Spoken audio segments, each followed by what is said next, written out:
dijimos, bueno, empecémonos a encontrar.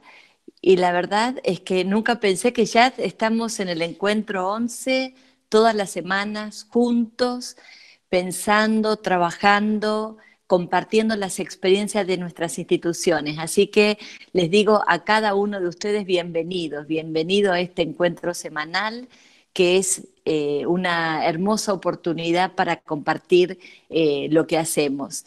Les cuento a los que se están incorporando que el programa Huellas de la Escuela, Legado de la Historia Educativa de la Ciudad de Buenos Aires, depende de Gestión Cultural, de la Subsecretaría de Gestión Económica, Financiera, Administración de Recursos del Ministerio de Educación, y cada uno de los miembros de Huellas queremos saludarlos a ustedes y a los miembros de su familia en estos momentos tan especiales. En el día de hoy vamos a compartir, a seguir haciendo un homenaje a Belgrano, pero le hacemos homenajes especiales, buscando que desconocemos o que en realidad queremos seguir aprendiendo. Por eso invitamos a Hernán Iris, que es técnico en ceremonial y protocolo. Hernán nos acompañó la semana pasada y fue todo un éxito. Les quiero contar que todos decían, pero qué bien, qué hermoso lo que nos contó Hernán. Y hoy lo queremos volver a sumar para algo muy especial, que es la bandera de la libertad civil. Cuando Hernán nos contó acerca de la bandera, quisimos poner una placa en el ministerio para homenajear también a Manuel Belgrano con esta presentación al pueblo jujeño. Hernán, ¿estás ahí para compartir acerca de la bandera de la libertad civil? Hola, ¿qué tal? Buen día. ¿Me escuchan bien? Muy bien, muy bien. Te quiero contar, Hernán, que no dejamos de recibir durante toda la semana notas, textos, decir, qué bien Hernán, qué alegría. Así que lo más importante es que Hernán trabaja en nuestras instituciones educativas, que está a disposición él con todo el equipo de la tecnicatura en ceremonial para ayudarnos cuando lo necesitemos, para aprender más, y vamos a hacer un listado de sugerencias que nos hiciste la semana pasada que vamos a enviar a todos los que participaron en la reunión de ayer. Así que bienvenido, Hernán. Bueno, muchísimas gracias, Marcela. Realmente para mí es un placer poder estar con ustedes, compartir y sobre todo, como les decía la vez pasada, el mejor homenaje que podemos hacer a este gran padre de la patria, Manuel Belgrano, es educar, ¿no? El legado que él nos dejó. Ahí se ve bien la presentación. Ahí está apareciendo, ahí está, ya estamos. Genial. Bueno, hacer un muy breve repaso de cómo llegamos a la bandera argentina, ¿sí? Como la conocemos hoy, lo que hemos visto la charla pasada. Manuel Belgrano estaba camino hacia el norte, habiendo parado a orillas del río Paraná, en la actual ciudad de Rosario, la villa de Rosario en este momento, y habiendo pedido al primer triunvirato un distintivo que lo distinga de las tropas realistas, el triunvirato le da ese distintivo que es la escarapela celeste y blanca. Belgrano, viendo que avanzaba contra las tropas realistas, hacia las tropas realistas, con la bandera española, el estandarte español, se da cuenta que no se distinguen con las tropas realistas, entonces sin pedir autorización a Buenos Aires, al triunvirato, crea la bandera blanca y celeste conforme a los colores de la escarapela nacional, que es el texto que yo les había explicado la charla anterior. Ahora bien, esta parte la vez pasada no la conté porque se refería a esta charla, y es que esa notificación que Manuel Belgrano envía al triunvirato, el triunvirato le responde, esa notificación a Belgrano no le llega porque Belgrano ya había partido hacia el norte, hacia Jujuy. Entonces, cuando a Belgrano le llega, o sea, Belgrano participa de los festejos de las fiestas mayas en Jujuy el 25 de mayo de 1812.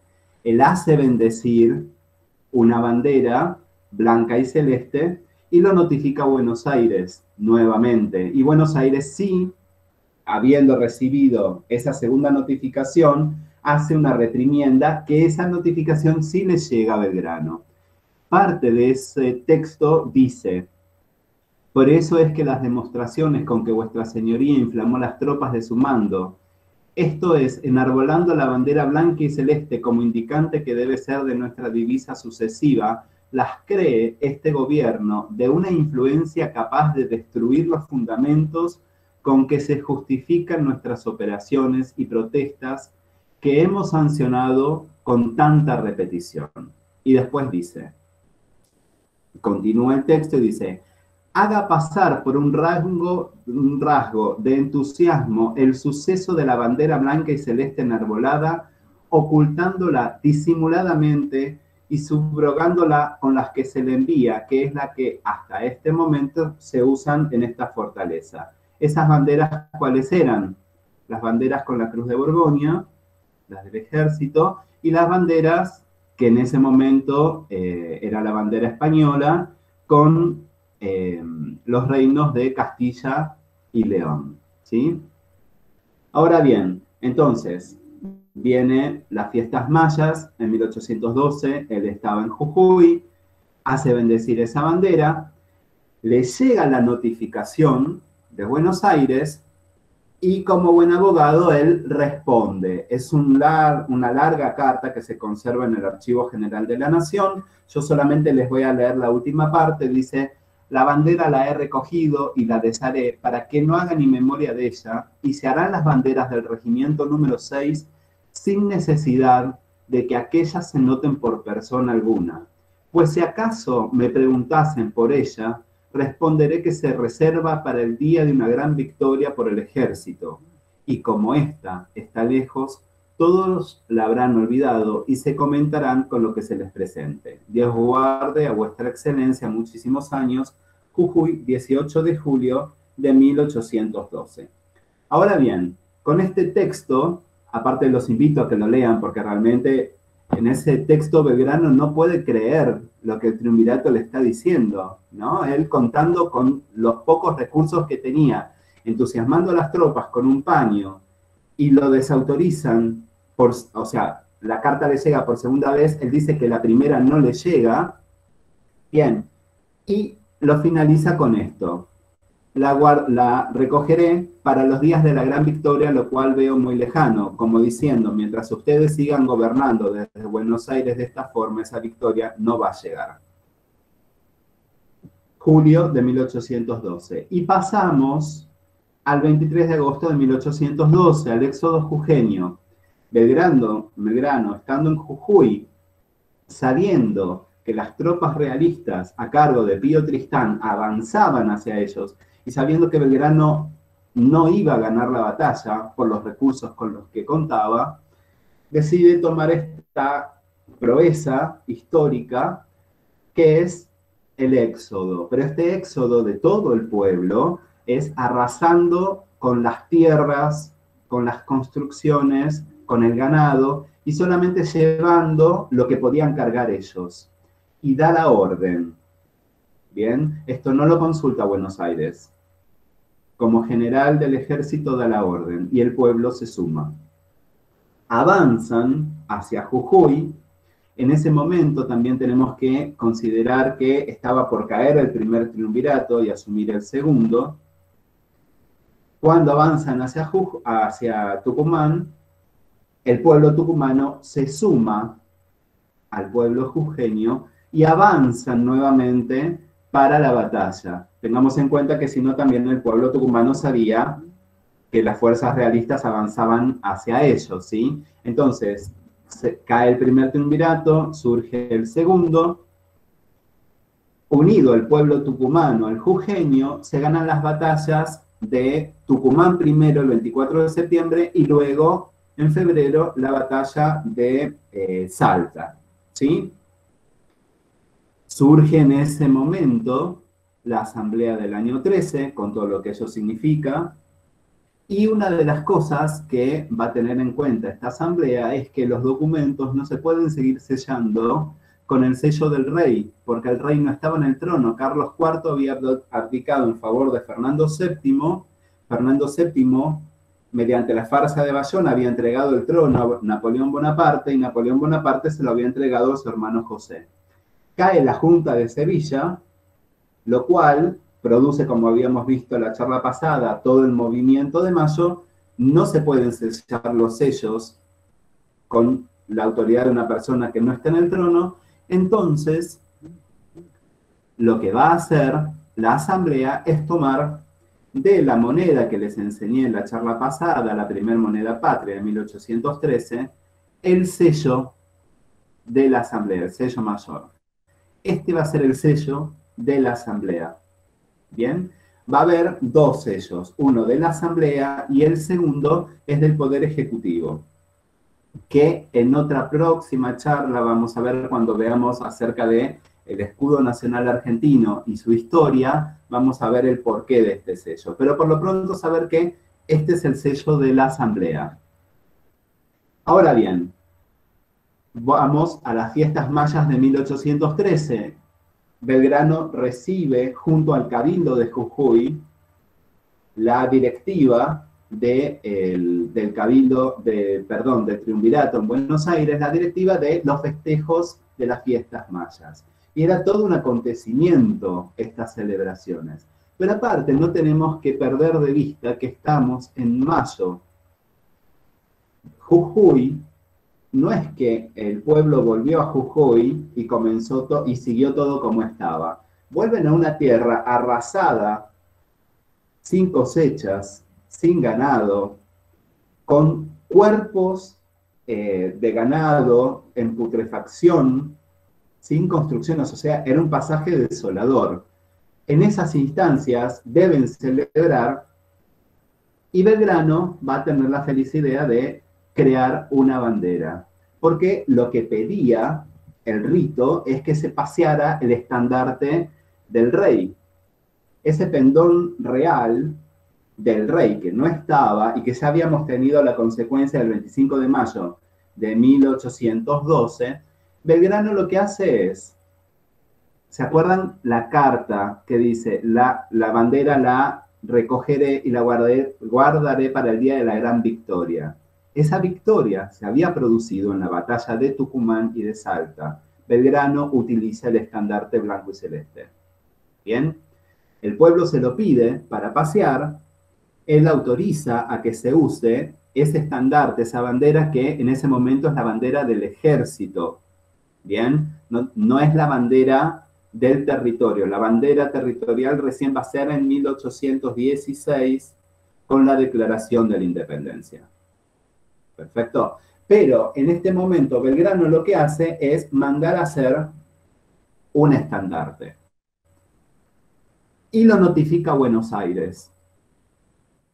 Lo que dice es, excelentísimo señor, acostumbrados estos pueblos a estandarte, deseo este cabildo sacar una bandera y la franqueé, la del ejército para las vísperas y fiestas. Y habiendo preparado una blanca, en la que mandé pintar las armas de la soberana Asamblea General Constituyente que usa en su sello, después de haberla hecho bendecir, concluido el Te Deum, se le entregué al expresado cuerpo para que la conserve con el honor y valor que habían manifestado los dignos hijos de esta ciudad y su jurisdicción que habían servido en la compañía en las acciones del 24 de septiembre y 20 de febrero último.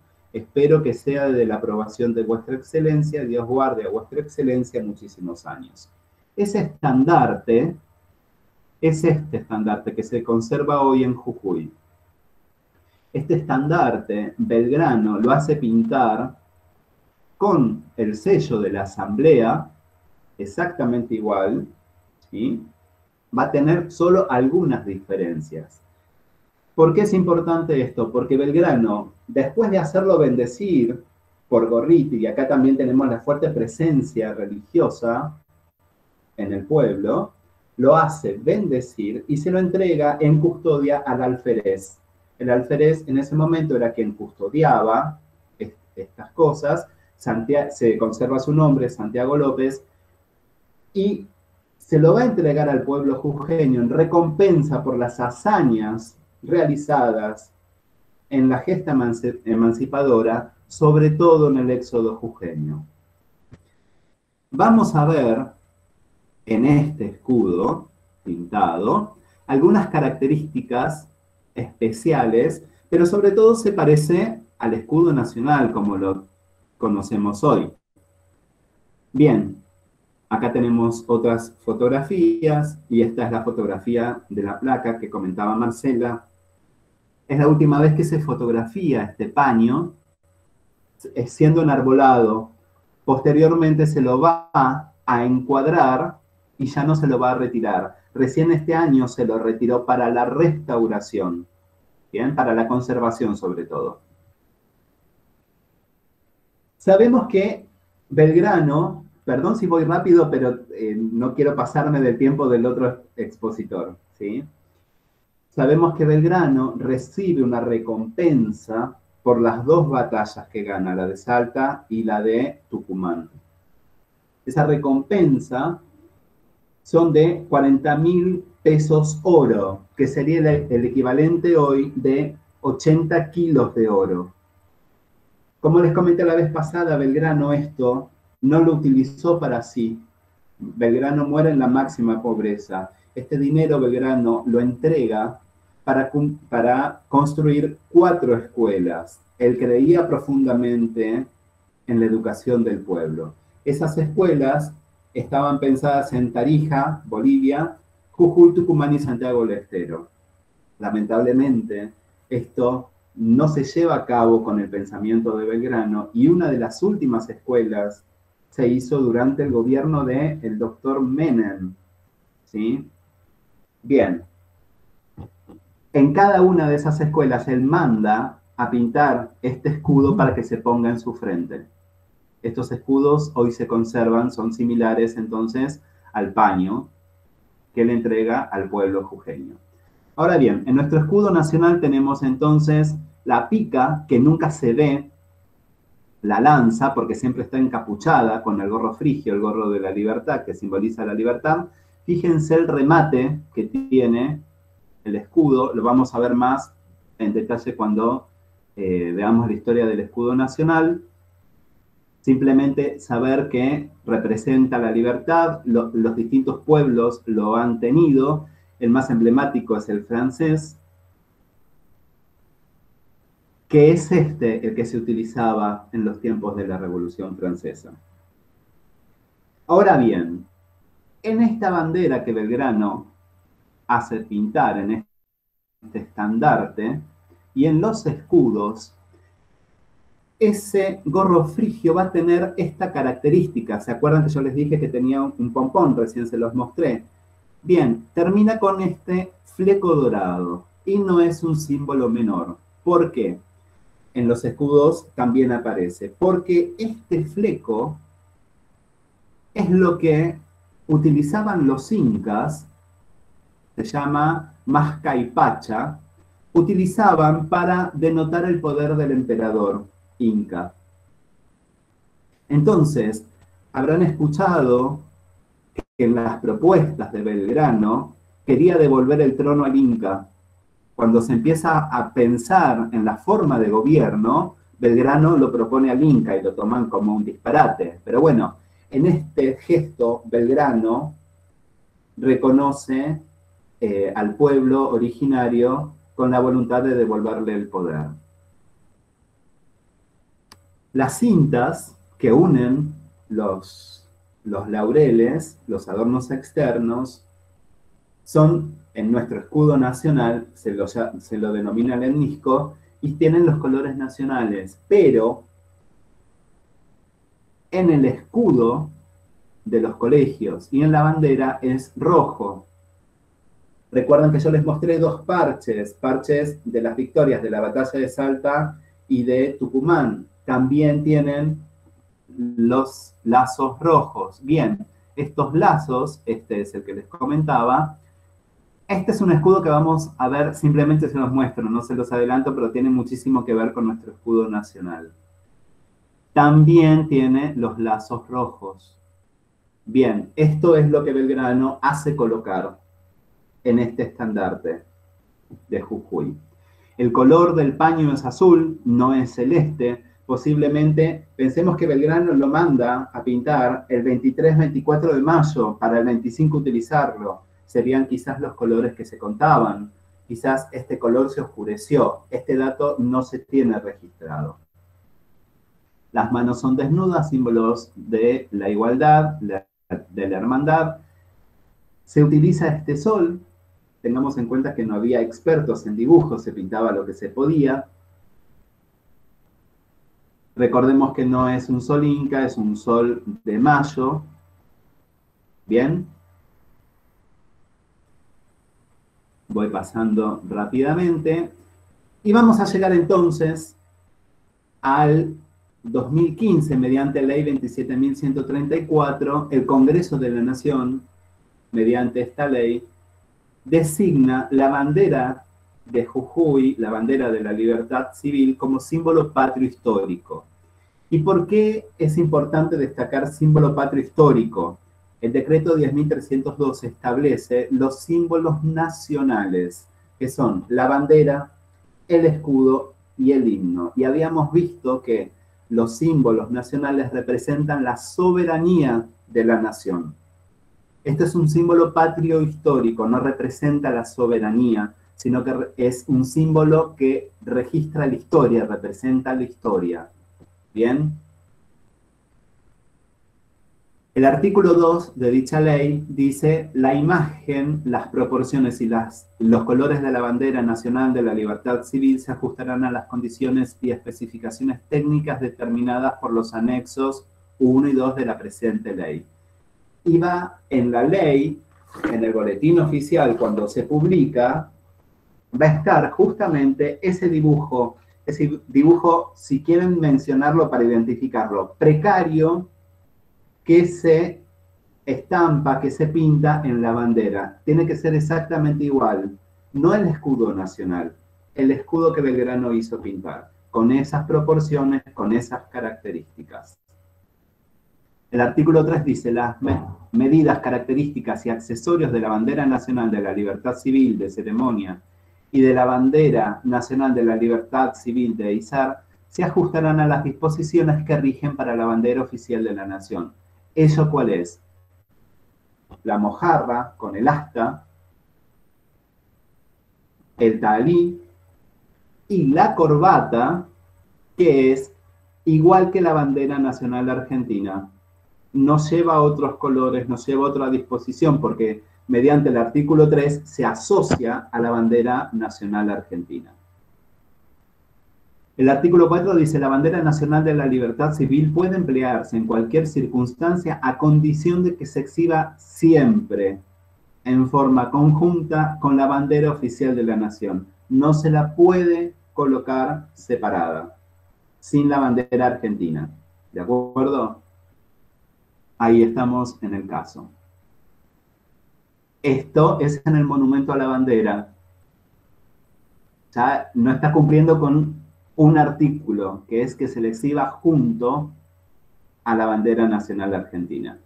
Esto es un detalle importante porque la bandera de la libertad civil, este estandarte, el pueblo jujeño después lo toma como bandera provincial. Entonces, ¿cómo distinguimos cuándo es bandera provincial, cuándo es bandera de la libertad civil? Porque ustedes saben que los ceremonialistas nos basamos en todos los escritos. Mediante la ley 5.772, donde establece la bandera provincial, en el artículo 3 va a decir: se colocará junto a la lanza una corbata de color celeste y blanco, tal como está dispuesto en el pabellón argentino. En su brazo superior se bordará en letras doradas de 5 centímetros de altura con carácter sencillo y legible la fecha 23 de agosto de 1812 en recuerdo del éxodo, máxima gesta del pueblo jujeño, y en el otro brazo se bordará simétricamente con iguales caracteres la fecha 18 de noviembre de 1834 en memoria de la fecha en la que se alcanzó el pleno ejercicio de la autonomía provincial. ¿Se acuerdan que en la corbata, en el ámbito académico habíamos dicho que se bordaba el nombre? Bien, acá se va a bordar estas dos fechas. Entonces, yo distingo cuando es una bandera provincial, cuando es una bandera de la libertad civil, cuando en la corbata tiene bordada estas dos fechas. Bien. Ahora, es muy específico este artículo. Dice, se colocará junto a la lanza una corbata de color celeste y blanco. Fíjense la fotografía, qué colores tiene la corbata. No es azul, es celeste y blanco. Esta sería la bandera, la corbata que corresponde, pero le faltaría el color que establece la ley. Acá tenemos el caso, bandera de la libertad civil, bandera provincial. La bandera oficial de la nación tiene precedencia protocolar sobre la bandera nacional de la libertad civil, que a su vez prima sobre la bandera provincial y de la ciudad autónoma de Buenos Aires. Es decir, que va bandera nacional argentina, bandera de la libertad civil y las banderas provinciales. Y acá hubo un error, o no error, sino omisión. Con una sola palabra ya hubiéramos subsanado muchísimo lío. No establecieron la precedencia sobre las banderas nacionales.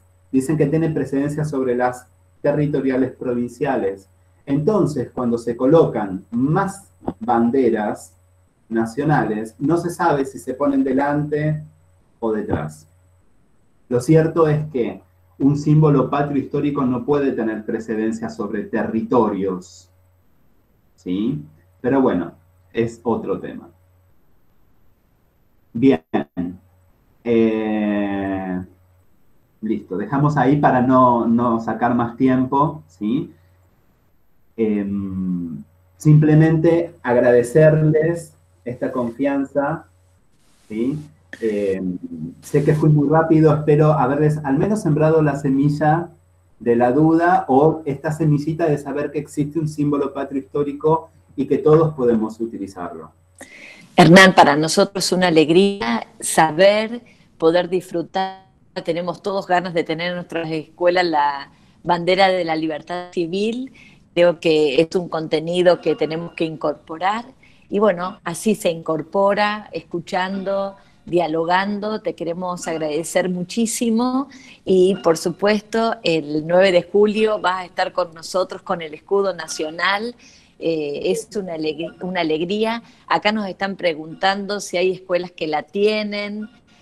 Bueno, encantadora la charla, un lujo verdaderamente, Hernán, dice Flavia, excelente. Marcela, perdóname, perdón que te interrumpa. Lamentablemente no se dio a difusión este símbolo patrio histórico, entonces esto es lo que yo los invito a ustedes, y sobre todo en este año, ¿no? Tan importante, el año belgraniano, dar a conocer este símbolo patrio histórico. Hay colegios que lo tienen, pero todavía no saben muy bien de qué se trata, ¿sí? Entonces, demos difusión sobre este símbolo. Nosotros vamos a armar un proyecto con respecto a esto que estamos elaborando a partir de tu participación en el programa, que es la forma que tiene el programa Huellas de Enriquecerse, que son con los aportes de otros especialistas que generosamente y genuinamente como vos nos van ayudando a construir esta identidad con la historia, ¿no? Así que, bueno, Dan, muchísimas gracias. Siguen acá todos los lindos comentarios.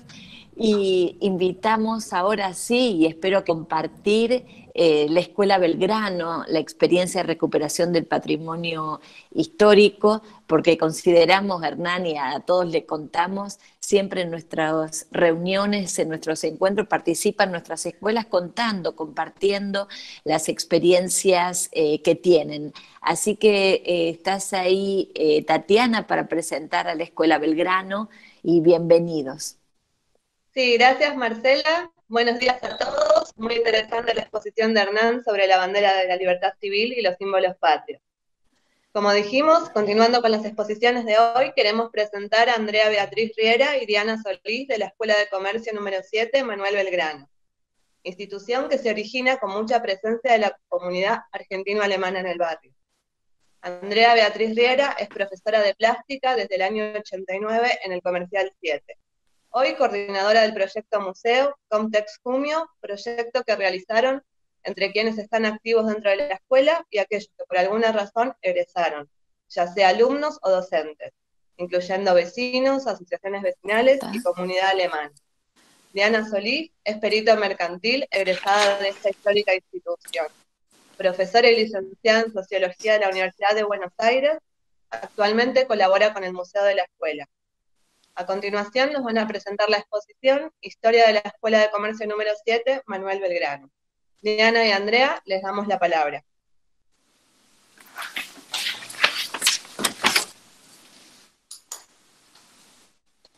Diana, tenés que encender el micrófono, estás ahí. El celular, perdón, el celular. A ver, Diana.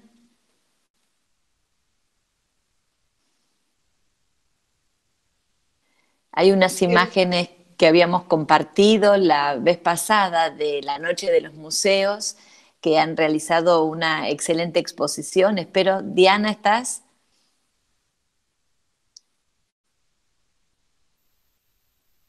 No, parece que sigue con problema técnico. Oh, y seguimos nosotros compartiendo, sí, seguramente que. A ver, Diana, tenés que apretar la pantalla para aparecer.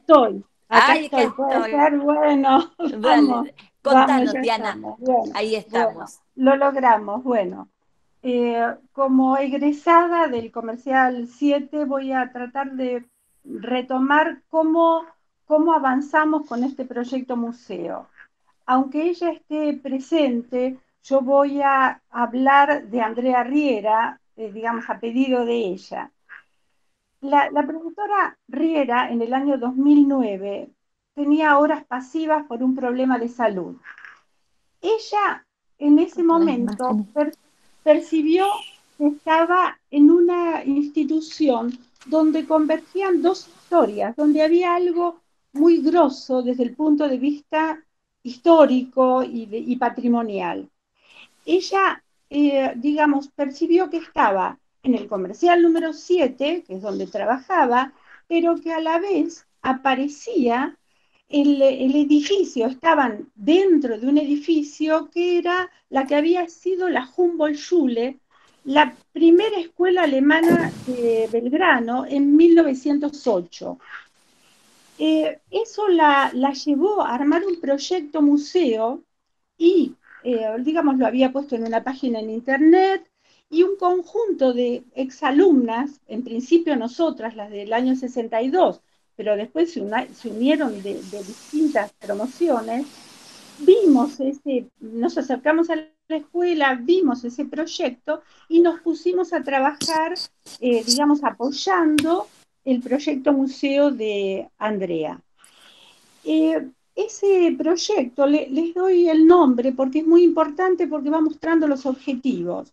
El objetivo decía investigar la escuela, su entorno, sus objetos y los personajes que transitaron por ella, así textualmente. Nosotros sabemos, conociendo a Andrea, que la movilizaban objetivos pedagógicos muy fuertes. Y aquí yo armé un texto, les voy contando y a la vez leyendo parte de mi guión para no perderme, donde ella decía que el alumnado sintiera orgullo de cursar en esa escuela. Y los años mostraron que ese objetivo se había cumplido. La noche de los museos, las dos noches de los museos en que participó la escuela, los vimos a los alumnos invitando a sus familias para mostrarles su escuela. Digamos que esa pertenencia y ese orgullo, estamos seguros que se había logrado. Otra estrategia, siempre hablando del proyecto museo, porque le dio una riqueza especial, fue convocar a exalumnas y exdocentes por entender que ellas y ellos portaban parte de la historia de la institución. De esa manera, sus historias se convirtieron en patrimonio del museo, junto con los documentos y objetos que lo testimoniaban. Y es el sostén permanente de docentes, de exalumnos, de exdocentes que sostienen este proyecto y al cual le aportan permanentemente. El objetivo de la charla de hoy es fundamentalmente hablar del origen de la Escuela Comercial número 7 Manuel Belgrano en el pueblo de Belgrano. O sea que es Belgrano por los 4 costados. Incluso más adelante va a aparecer hasta con la comunidad alemana de Belgrano, que da origen al Belgrano Deutsch. Bueno, más Belgrano imposible. Empiezo con las huellas de la escuela comercial. El Colegio Comercial número 7 arranca en 1926 en el pueblo de Belgrano. Imaginemos ese Buenos Aires con poca población, barrio de Belgrano, un conjunto de docentes de diversas instituciones, según constan los documentos, egresados del Profesorado de Ciencias y Letras, de la Facultad de Filosofía y Letras, de Ciencias Económicas, de Derecho, de la Facultad de Medicina, de Lenguas Vivas, del Instituto del Profesorado Secundario, junto a comerciantes y vecinos destacados, armaron un proyecto a partir de una junta pro creación de la Escuela Comercial Manuel Belgrano. Hay que imaginarse el marco histórico de esa movida. Año 1926, se avecinaba la crisis de 1930, los documentos, digamos, profusos que hay sobre la crisis del 30 muestran que ya en el 26 había indicios de esa crisis, empezaba a haber falta de trabajo, por ejemplo, y, digamos, diversos indicadores de que la cosa estaba muy dura.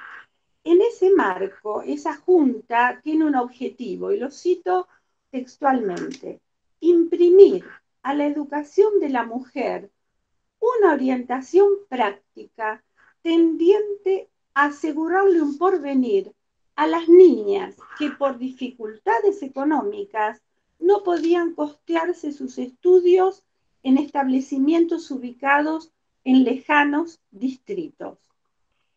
Yo estoy citando palabras del diputado Guillot, que en 1929 solicita la oficialización de la escuela en la Cámara de Diputados de la Nación, porque en realidad la escuela se crea como una escuela absolutamente gratuita, pero incorporada al sistema oficial. Por lo tanto, las alumnas, era como si fuera una escuela gratuita, porque la solventaban los propios profesores con una cuota que ellos, digamos, aportaban, pero las alumnas, por ejemplo, tenían que dar los exámenes en el Bermejo, como cualquier escuela incorporada. A esa convocatoria de vecinos, de profesores que se ofrecían gratuitamente a enseñar, etc., respondió una población de jóvenes mujeres que venían de diversos barrios. Venían de Núñez, de Coglan, de Saavedra y, con el correr de los años, de la zona norte del Gran Buenos Aires. Era tal el apoyo, digamos, barrial a esa escuela, que también se había creado una comisión patrocinadora de la escuela. Esa comisión acercaba a personas destacadas en diversas áreas para realizar extensión cultural a las alumnas. Les daban conferencias sobre arte, sobre poesía, historia, orientación profesional. Todo esto funcionaba, digamos, yo diría en algún aspecto precariamente, a contraturno en la escuela Castro Munita, que quienes conocen Belgrano saben que es una escuela primaria muy importante que está frente a la plaza principal de Belgrano. en Cuba, entre Juramento y Echeverría, al lado del Museo Sarmiento. Entonces, funcionó en ese espacio hasta la década del 40. La década del 40 hubo expropiación de algunos colegios alemanes cuando la Argentina entra casi al final de la guerra, digamos como contra el eje, el gobierno expropia escuelas y una de esas escuelas, la que yo mencioné al principio, la famosa Humboldt-Schule, es ofrecida, dada, legada al Comercial 7 y se juntan ahí las dos historias.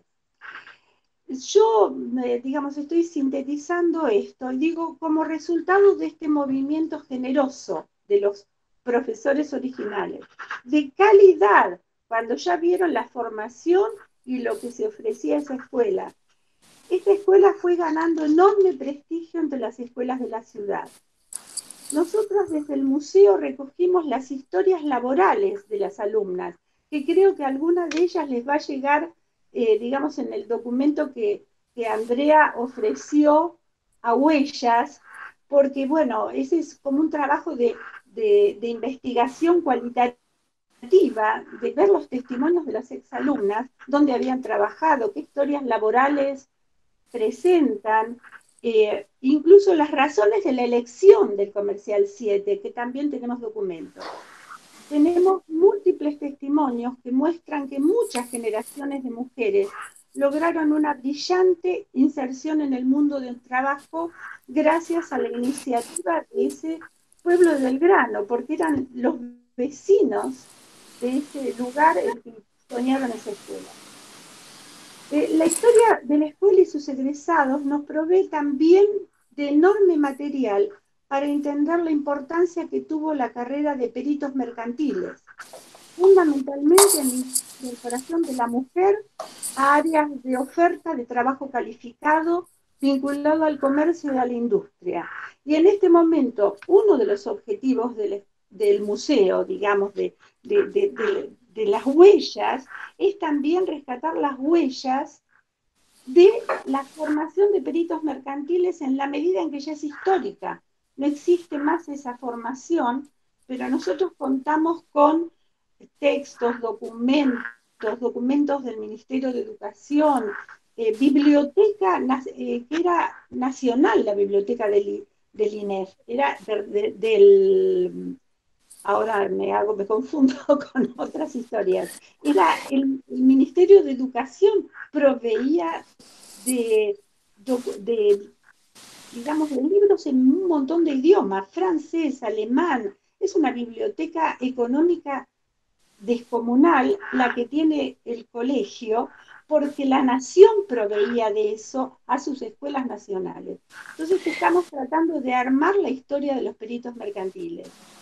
Bueno, Diana, lo importante es que todas las charlas, todas las presentaciones que van haciendo las distintas instituciones, las divulgamos a través de estos materiales que mostrábamos la semana pasada, que son un boletín donde están todas las presentaciones. Y realmente queremos agradecerles todo el trabajo que están haciendo. Yo estuve en la Noche de los Museos, le comentaba en la reunión anterior. Es excelente los guiones, las muestras, el entusiasmo de estos exalumnos que quieren compartir todo el trabajo, toda ese origen fundacional, esa fuerza fundacional de la escuela. Y lo que vi también es cómo el proyecto del museo ayuda la identidad de las instituciones. Me parece a mí que fue importantísimo, así que quiero felicitarlos a cada uno de ustedes y compartir con los demás que a veces uno piensa que organizar un archivo es algo menor. Sin embargo, va y recupera esa subjetividad de los protagonistas y otras historias que están entrelazadas con la historia del país, está entrelazada en este caso con una historia mundial. Te quiero contar, Diana, que ya me comuniqué con la Embajada de Alemania y ellos están haciendo las historias de estas escuelas alemanas antes de la guerra. Ujú. y nos van a ayudar y colaborar. No es solo la escuela comercial de ustedes, sino que hay muchas más que nosotros estamos identificando y podemos hacer esa comunidad que fueron originarias a este proyecto. Así que bueno, muchísimas gracias y creo que estamos todos muy agradecidos de esta presentación, que por fin la pudimos hacer. Sí, Lamento lo de la vez pasada, todo.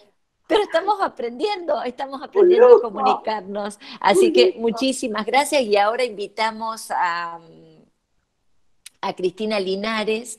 Cristina es una compañera de muchos años en la recuperación del patrimonio, muchos de ustedes ya la conocen, muchos de ustedes la consultan a Cristina en la puesta en valor de sus museos, de los objetos de museos, pero también de la historia. Ella es doctora en historia de la educación, trabaja en la universidad. eh, a ver, ¿dónde estás, Cristina? ¿Estás ahí? Universidad Nacional de Luján. Ahí estamos en Luján, que bueno, no solamente trabaja de profesora, no Cristina, sino también tiene otros cargos que me decía, estoy con muchas cosas, pero bueno, te agradecemos especialmente este ratito.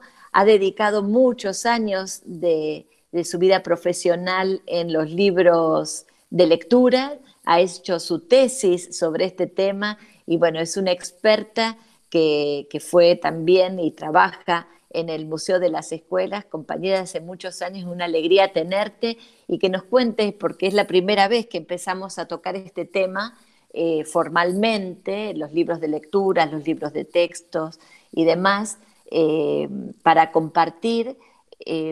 Si bien estamos en este mes que queremos hacerle homenajes a Belgrano, nos pareció que en los libros de lectura mucho nos enseña de la historia de Belgrano, pero ahí queremos que nos cuente qué son estos libros de lectura, qué nos dicen, qué arraigado está con la historia pedagógica. Bueno, bienvenida. Gracias, Marcela, por la invitación.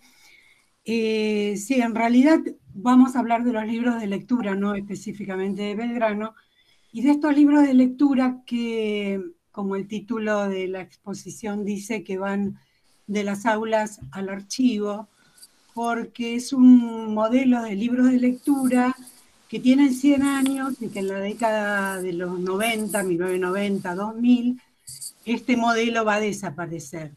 Entonces, yo voy a compartir de vez en cuando algunas pantallas y en principio les voy a marcar una periodización donde vamos a ir observando los cambios de estos libros de lectura. Separo libro de lectura de libro de texto, es como un subgénero de todos los textos escolares. Es una especificidad, ¿no? El libro de lectura. En un primer periodo, que va de fines del siglo XIX a 1940 más o menos, un periodo de consolidación, permanencia, en donde los modelos van a ser muy, muy parecidos, hasta la década del 60, y un periodo de transición entre los 60 y los 90, y cuando va en realidad a desaparecer este modelo de libro de lectura. En principio, ustedes pueden ver, por ejemplo, este libro, ¿lo ven? ¿Sí? ¿Se ve? Pregunto. A ver, alguien que me conteste. ¿Ven el libro? Sí, y lo conocemos muy bien, Cristina. Alguien que me conteste con la voz porque yo no veo las imágenes de ustedes. Bueno, sí, se ve. Bueno, perfecto. En principio, cuando uno encuentra un libro en un archivo, va a encontrar las distintas dimensiones que atraviesan este libro. Por ejemplo, en este caso, en cualquiera, vamos a encontrar el autor, en este caso es Andrés Ferreira, vamos a encontrar la editorial, vamos a encontrar también una aprobación por el Estado, vamos a hablar de acá, y luego también vamos a encontrar en los contenidos y en la materialidad del libro distintas cuestiones. Lo voy a decir muy sintéticamente por el tiempo que tenemos. Por ejemplo, con el tema del autor, a fines del siglo XIX, en la Argentina la mayoría de los libros escolares eran importados de España, en castellano por supuesto de España, Nueva York o de Francia, pero no había libros nacionales, por una cuestión también técnica. No había papel, calidad de papel para este tipo de producto.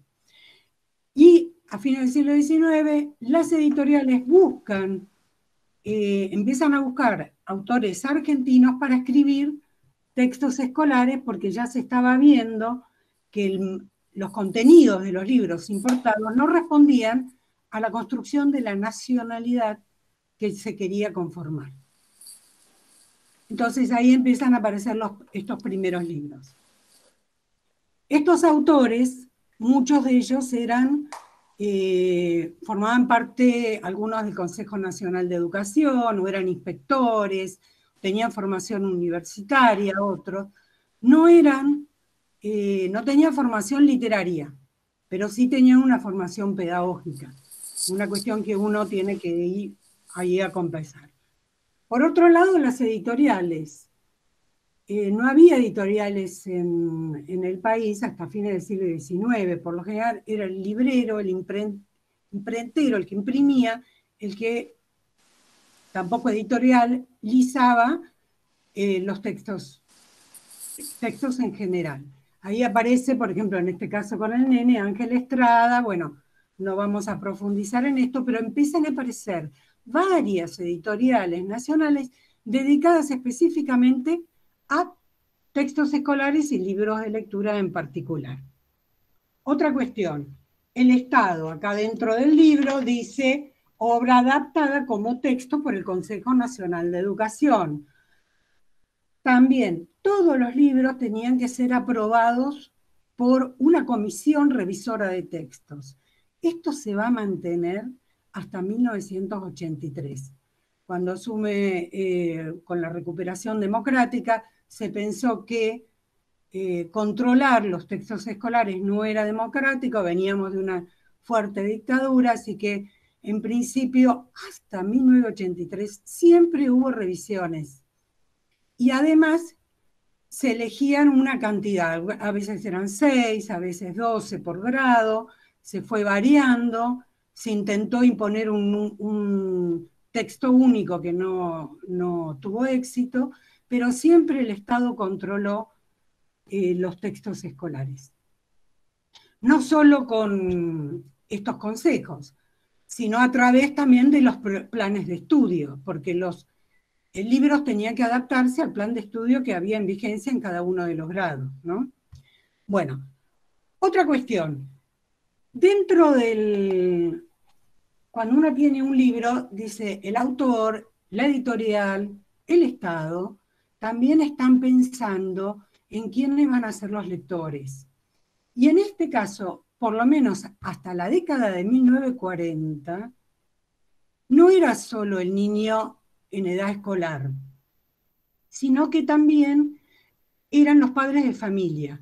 En los libros uno va a encontrar muchísimos consejos, por ejemplo, evitar usar el corsé, Ernestina López de Nelson en este caso, o no tomar mate, o no bailar tango, de Pisurno, que tenía muy en cuenta la cuestión del higienismo, dos temas que ahora los tenemos presentes en la actualidad por la pandemia. Después también airear los ambientes, el alcoholismo, en contra del alcoholismo. Una serie de discursos que específicamente eran para los adultos, porque estos libros llegaban a veces como único material a las familias, y era un medio de comunicación importantísimo, no solo para la construcción de la nacionalidad, sino también para cuestiones relacionadas con la vida cotidiana y el higienismo, ¿no? Bueno, por otro lado, vamos a ver también el maestro. Los autores y las editoriales también están pensando en el maestro, porque el maestro, a pesar de que puede elegir solo entre 3, 6, depende del momento, o 12, es el último, es el que tiene el poder de elección de qué libro se va a usar en las escuelas. Entonces el maestro está entre una autonomía muy relativa, porque no puede elegir entre todo, pero sí tiene el poder de elegir el último, el libro que va a utilizar en la escuela. Bien, también vamos a ver el tema de la materialidad del libro. Cuando analizamos los libros, vamos a ver en el contenido, por ejemplo, que tiene, ¿por qué digo raíces eclesiásticas y humanistas? Estas raíces vienen desde el siglo XVI, que están relacionadas, por un lado, con la prescripción, con una serie de sentencias, máximas, moralejas, con la intención de moralizar, y además muy relacionado con la oralidad. La oralidad está muy presente. La lectura, por lo general, y esto fundamentalmente incluso hasta 1990 prácticamente, está relacionada con la lectura expresiva. Por ejemplo, la imagen que ustedes ven ahí de un niñito con el libro en la mano es una escena de lectura que justamente se instala fines del 19, principios del 20, y para eso los libros empiezan a ser un poquito más grandes de los anteriores. Los anteriores eran más pequeños y de tapa blanda. Estos son de tapa dura. Tapa dura que tiene que ver con esta imagen. Yo puedo hacer y leer de forma expresiva, tomando el libro con la mano izquierda, la mano derecha ir dando vueltas a las páginas sin mojarme el dedo. Esto tiene que ver con el higienismo. Las hojas tienen un gramaje perfecto para no tener que mojarme el dedo para dar vuelta a la página. Está todo pensado desde la biología, desde la higiene, para que este libro pueda responder pedagógicamente al modelo pedagógico de ese momento. Una lectura individual o coral, más para la expresión, pero también relacionado con cuidar la higiene. Otra cuestión que tiene que ver con cuidar la higiene es la tipografía. En los libros de primer grado o primer libro de lectura, según el periodo, las primeras lecturas tienen una tipografía muy grande, ahora sería un tamaño 16 más o menos. A medida que avanza el libro, se va a ir achicando hasta llegar al final a una tipografía más corriente, tamaño 12, ¿no? El actual. Y eso está pensado, porque así lo fundamentan las fuentes que uno encuentra, en no fatigar la vista, en ir paso a paso. Acá tenemos presente el método intuitivo también, de Pestalozzi y de Spencer, de ir paso a paso. Y siguiendo con Pestalozzi, el método intuitivo, por primera vez van a incorporar los textos escolares, y esto va a continuar, la imagen acompañando el texto. Ustedes ven acá en esta imagen, por ejemplo, la palabra té acompañada de la imagen de la planta, o de una tetera, bueno, toda imagen va a ir acompañando un texto. No me voy a profundizar en esto porque sería muy complejo, pero hay que ver en los libros de lectura cómo va cambiando a medida que va cambiando las formas pedagógicas. Por ejemplo, en este momento se instala la forma de enseñar lectura con la palabra generadora. Empiezan con la palabra, no con el abecedario, ni con la sílaba. Se empieza con la palabra, y esto va a continuar. Después va a aparecer el método global, pero ya no se empiezan en los textos escolares a enseñar a partir de los adultos. Bueno, y para ir cerrando el discurso, no cerrando esta parte, ¿no? Empiezan a incorporar un discurso nacional que en realidad todavía no va a ser nacionalista. En la década del 30 va a tener mucha impronta nacionalista, ¿no?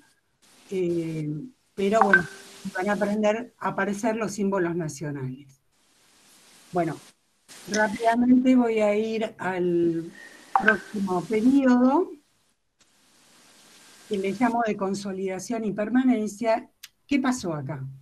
En 1941 aparece un reglamento para los libros escolares, fundamentalmente el libro de lectura.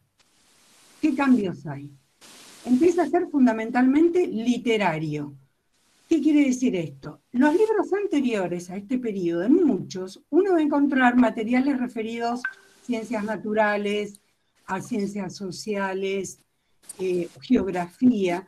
En cambio, ahora van a ser solamente literario. Esto está todo muy reglamentado por este reglamento, disculpen. Y esto va a dar una homogeneidad. Todos los libros entre la década del 40 a la década del 60 van a ser muy parecidos. El tamaño se va a agrandar un poquito, va a tener 1 centímetro más en cada lado. Sigue habiendo la lectura, todos los componentes anteriores siguen estando. Sigue siendo prescriptivo, la materialidad y, por ejemplo, porque la técnica lo permite, va a tener una utilización plena del color. Si ustedes ven en las imágenes, tienen una mayor proporción de la imagen, van a tener más importancia la imagen frente al texto. Y cuando hablamos del periodo de transición y decadencia... Cristina, vos estás mostrando imágenes porque no se ven, ¿eh? ¿Cómo no ¿se ven? Yo no la estoy viendo, perdón. Ya veo, ahí está. Perdón. Bueno, ahí está. Bueno. Perdón. Ay, bueno. No, bueno, me quedo tranquila que lo dijiste así. Te muestro la anterior, si querés. No. Era la anterior, que era este periodo. Hay otra cosa que hay que decir. Estos libros tienen ediciones, por muchos años se repiten. Y el libro pasaba de un hermanito a otro porque no había necesidad de cambiarlos, ¿no? Y los cambios van a aparecer recién en 1960. Lo importante de todo lo que estás diciendo, para que los que tienen en sus escuelas históricas estos libros de lectura, con todo lo que nos están contando, nos estás dando contenidos para que podamos hacer muestras de estos materiales, ayudar a reflexionar de estos libros, ¿no?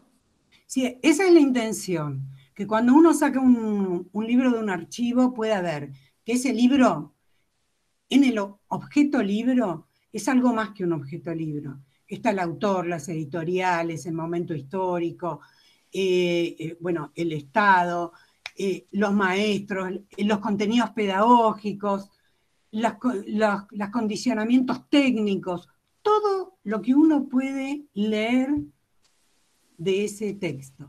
Y otra cosa importante es ver que si un libro, por ejemplo, es de 1942, no, vamos a decir 1930, y aparece el mismo libro en 1945, uno tiene que ver qué cambió, porque en el medio pasaron regulaciones, pasaron métodos pedagógicos, y los libros cambiaron muchas veces. Entonces uno también tiene que fijarse el año de edición de ese libro, aunque aparezca igual. Una cuestión, esto lo voy a decir por ahí más adelante, por ejemplo, antes de la dictadura, el libro Dulce de Leche tiene una materialidad, y con la dictadura tiene que cambiar los contenidos. Entonces es importante observar qué cambios tuvo que producir. Justamente este libro Dulce de Leche es de este periodo de transición. Digo de transición porque en este momento van a convivir libros como Reloj de Sol o Dos Chiquillos, que son más del modelo anterior, más prescriptivo, con libros que empiezan a mostrar otros cambios.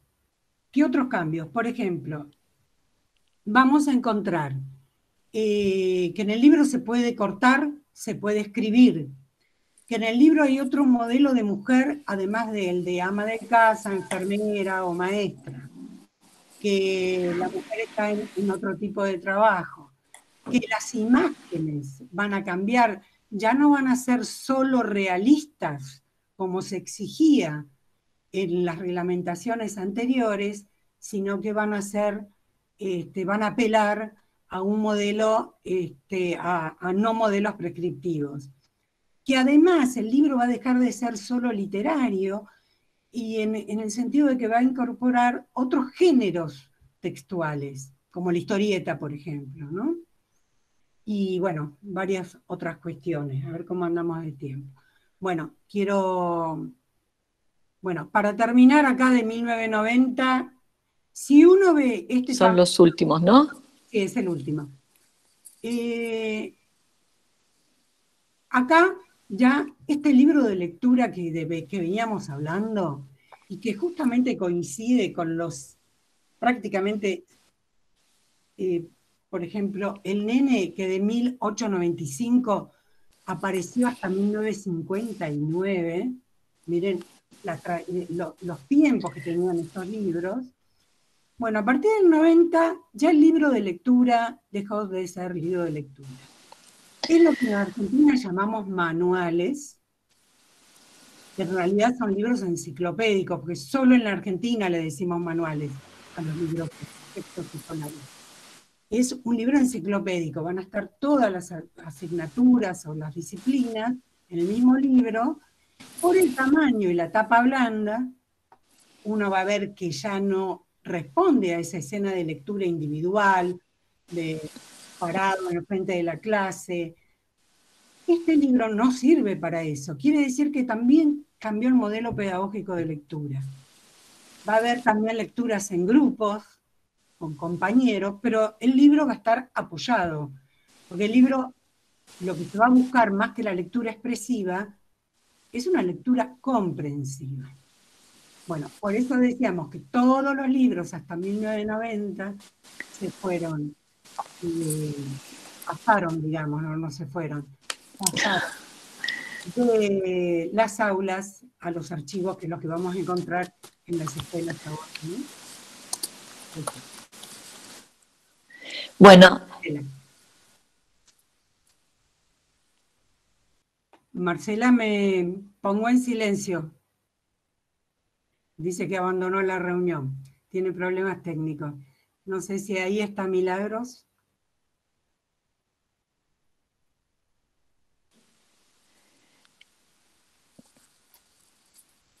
Bueno, sigo hablando, me dice. Acá. Es que me fui de la reunión, estas cosas que pasan, Cristina. ¿Alguien tiene? Sí, acá te quieren sumar para consultarte, están muy agradecidos de la presentación y a continuación, y por ahí lo interesante es, Cristina, que te quedes, que viene la presentación de una de las escuelas, el Normal 4, que va a presentar una de las exposiciones de libros históricos de la escuela, como es una de las escuelas más viejitas que tenemos, y lo hicieron con ustedes, vos participaste, así que me gustaría que en esta presentación te quedes y podamos seguir trabajando en qué medida el recuperar estos libros de lectura, manuales que hay en las escuelas, significan cosas de esos momentos, y viene a la mente el libro que escribe la primera rectora de Normal 1, Emma Nicolai de Caprile, que tuvo 18 ediciones, ¿no? que es una cartilla, más que todo, con las letras. Bueno, estas cosas que son tan importantes de compartir, como en ese momento, como vos decías, al no haber editores, eran los mismos docentes los que escribían lo que hoy sería el desarrollo de las clases, ¿no? Editaban sus propios materiales, especialmente del lugar, el rol que cumplían. En este caso, la rectora de la escuela esta pudo tener esa envergadura en su edición. Bueno, así que le damos la palabra ahora a esta experiencia del Normal 4. Tatiana, estás ahí, y Cristina, te quedás con nosotros para ver si podemos responder las preguntas que van surgiendo. Acá todos te están agradeciendo la enriquecedora e ilustrativa presentación, bueno, que te extrañaban, les gusta verte, y la idea es en esta línea de recuperar las cosas que están en la biblioteca. Acá dice Bárbara que es cortita, pero ya quedamos con Cristina que no va a ser la única presentación. la vamos a invitar en otras oportunidades, vamos a ver los cronogramas de trabajo, ¿sí? Bueno, Tatiana. Sí, continuando con los libros de lectura y los manuales escolares, queremos presentar a Daniela Ortega de la Escuela Normal Superior número 4, Estanislao Ceballos. Daniela Ortega es bibliotecaria escolar, bibliotecaria profesional, profesora de educación preescolar y especialista superior en literatura infantil y juvenil. Ingresó al Normal 4 en el año 2008 como bibliotecaria y desde el 2016 se desempeña como jefa interina de la Biblioteca Central del Normal 4, la Biblioteca Avelino Herrera. Nos va a compartir una presentación sobre la muestra que realizaron en el año 2014 titulada La Vuelta a la Escuela en los 80, donde se abordaron los libros escolares. Daniela, ¿estás ahí? Te damos la palabra para realizar la presentación. Libros históricos en la biblioteca de la Escuela Normal Superior. Hola, buenos días. Buenos días, bienvenida, bienvenida. Bueno, muchas gracias. A ver. Ay, no puedo enganchar acá. Ahí está. A ver, vamos a... Desde el principio. Ahí se ve. Sí, por supuesto, muy bien. Bueno, les cuento que la presentación, los libros de lectura utilizados en la Escuela Argentina, es parte de una de las presentaciones realizadas para la muestra de libros, La Vuelta a la Escuela en 80 libros, en la biblioteca de la Escuela Normal 4. Se realizó una periodización histórica, la caracterización de los libros de lectura, y posteriormente se procedió a digitalizar partes de algunos de los libros de cada periodo que se encuentran en la biblioteca, con la curaduría de la licenciada María Cristina Linares, que recién nos antecedió. Así que bueno, gracias Cristina nuevamente por todo tu asesoramiento y colaboración con este trabajo para esta muestra que fue muy, muy importante. Bueno, como les decía, se hizo una periodización histórica. En los tiempos de la organización nacional, este periodo marcó la unificación de la República Argentina bajo los principios de la Constitución y se apuntó a la alfabetización universal. Uno de los ejemplares que tenemos representativos y más antiguos de la época es el libro Anagnosia de Marcos Sastre, que fue uno de los textos nuevos que se fueron incorporando, como por ejemplo también el método de lectura gradual de Sarmiento para la enseñanza de la lectura.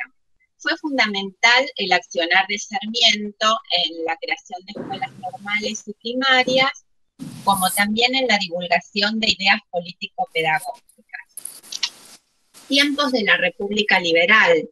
En este periodo se sanciona la Ley 1420, que establece la educación obligatoria, gratuita, gradual y neutral en materia religiosa. Los contenidos escolares debían transmitir un discurso a la vez nacional y moralizante para construir al ciudadano argentino y al buen trabajador. Los contenidos seleccionados eran iguales para todos los alumnos, salvo algunas diferencias para varones y mujeres. Estos libros pequeños y de tapa dura generalmente se leían de pie al lado del pupitre o al frente de la clase de manera individual.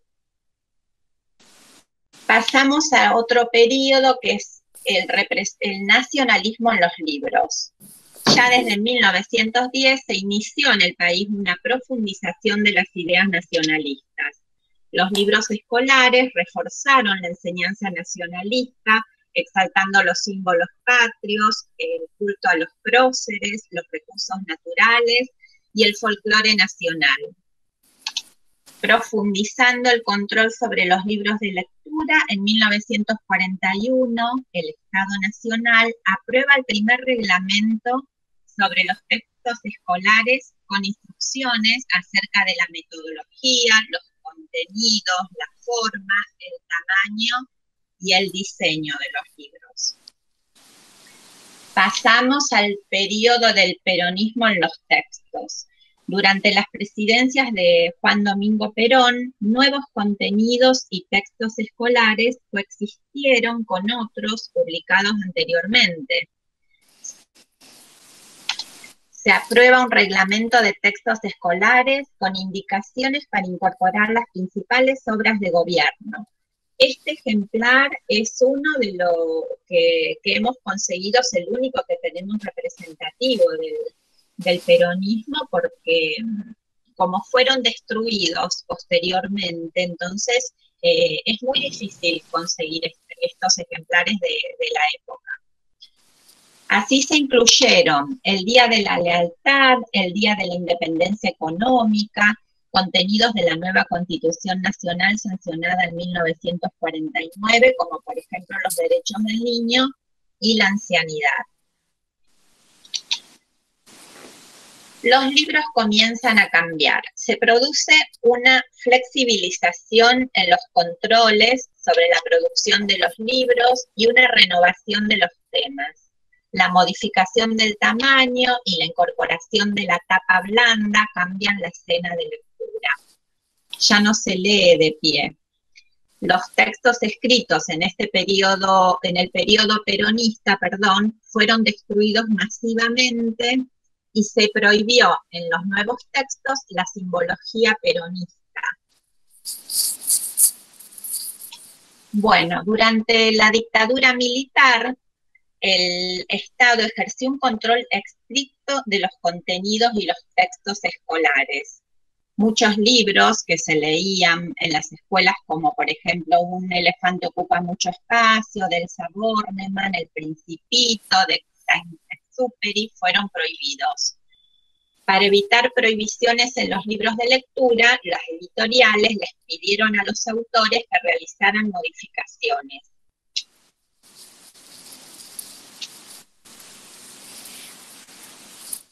Bueno, los libros en tiempos de democracia. Desde 1983, como dijo Cristina anteriormente, el Estado deja de regular los textos escolares. A partir de entonces son las editoriales las que deciden los contenidos y las formas de transmitirlos.